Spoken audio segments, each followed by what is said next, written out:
you guys, this is Erico and I am back again on your computer screens. Hope you guys are doing fantastic because you're watching this video. Subscribe, you will see me and my opinions relating to East Asian pop culture as well as other current events. Like this video if you have found something that resonates with you. Hong Kong and China are still going at it. You would have thought after that very long, blown out protests, many news programs just constantly talking about this protest. I'm sure everyone and their kitty cat knows about this protest because it is still something that is a problem. Recently, there's been this publication that got caught in the middle of it all. Well, Apple Daily newspaper is a very critical pro-democracy tabloid or newspaper in Hong Kong, founded by Jimmy Lai, who has long been an outspoken critic of the Chinese Communist Party and the Chinese and also the Hong Kong governments for decades. He himself was arrested for national security charges last year and now serving jail sentence inside prisons for other charges relating to 2019 anti-government movement. But this time, the government accused Apple Daily, the newspaper as a whole, of publishing dozens of printed and online articles calling for sanctions against China and Hong Kong. So this is the reasoning behind these arrests. And they said that the Apple Daily is not an ordinary news organization because they are allegedly making use of reporting to endanger national security. The publication is called the Apple Daily Paper, and this paper is known for being very pro about freedom of speech, very much democratic. And with all that's been going on with China, specifically Beijing, and them passing this martial security law that Hong Kong was not here for at all. This is why we had like the umbrella protest and the regular protests of many people deciding that they did not want Beijing and the powers that be controlling Hong Kong. And Hong Kong was this place is like, well, Beijing didn't really see us as a part of China, so now we really do want to be our own place, and please, Beijing, keep your hands out of our soup. But no, what has happened is that Beijing got very upset at this publication because they tell it like it is in their pages. And this paper has so many people that love it, so many people that follow it, and they decided that they were going to attack. They have attacked this publication not once but 2 times, and the 2 times being the last time. They tried to cancel the voices that were involved in this paper. They tried to dig up whatever they could. Finally, they said, well, you know what? We just gonna arrest the president and say that the paper was involved in foreign connections, and we just gonna dig up everything out of the sky, out of the ground, and just throw it and use whatever excuse we can. I don't know what foreign powers they were conspiring with. They were probably just in the tea room spilling all that tea. They locked that poor man up so fast, I even think that his dumplings got done. They weren't done, no. They ran in there, was locking up people that were doing columns, heads of departments. The poor people that were working there, they were so shooken up, they were just like, we don't know what to do with ourselves. It got so bad that they had journalists there actually writing columns and journals, just documenting the last days because the police ran in there and raided everything. Just took everything, computers, files, everything that they could.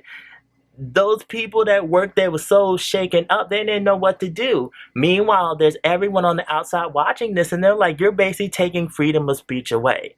But we thought that this isn't what it actually was supposed to be, because, you know, the Chinese government in Beijing has constantly said, well, no, that's not what it's supposed to be. As long as you follow the strict law of what this is supposed to be, everything will be fine. Like, you all can still do what you want to do, but that doesn't seem to be the case here.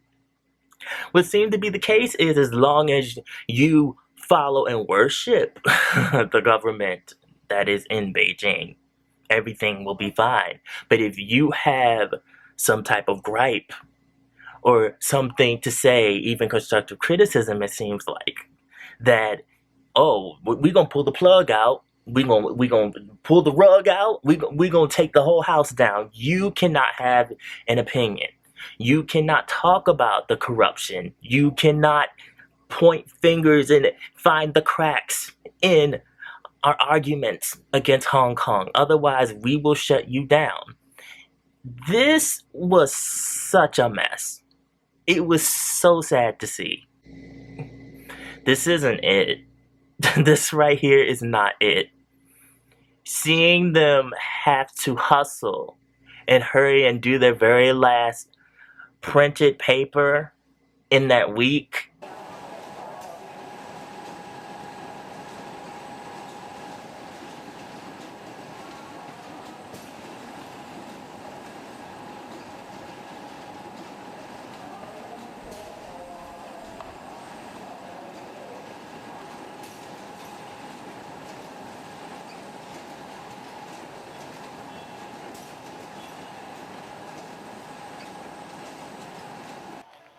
And see that all of those people came out to support, and they literally pressed up 1 million copies of their final paper.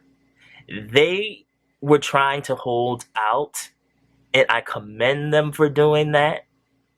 But they froze their accounts. They froze the money that they would have used. They kept taking people away to jail. They had no choice but to shut down. They were backed into a corner just for having an opinion. I'm all for people having various opinions. You don't have to agree with me. You don't have to agree with the next person. But don't take away the space for various opinions to exist.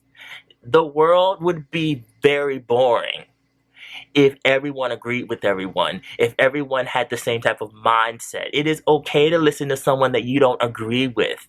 I mean, as long as it's not like something racist, you know, you're not like a minority. It's not something like bigoted or anything like that. But other than that, it's okay. But to tell a person that you can't even have this space to have your own opinion, that's not a world that I'm going to enjoy too much. You know, I'm very afraid seeing that happen all around the world and seeing that people aren't allowed to voice that there is troubles in the power that be and that those powers try to shut you up. This was just a paper. Like, it made people think when they read it. People worked so hard to gain that following that they had. And for them to go and just erase all of it, just in a matter of like a week, that's scary. That is so scary. And it makes you think, like, who else around the world would get some big ideas from seeing this? And, you know, like, what if that starts happening everywhere, where no one can no longer have any type of opinion? It's something to think about. Because this is just a regular paper. So you guys, this is a lot to think about. Follow my social media, mostly my Instagram. Also have a blog on East Asian pop culture. The link is always down in the description box below. Also put the article to what I'm talking about. That link is also always down below. And remember, be real. And never let anyone take away your voice. Stay real. Live in the real. And I will always be back.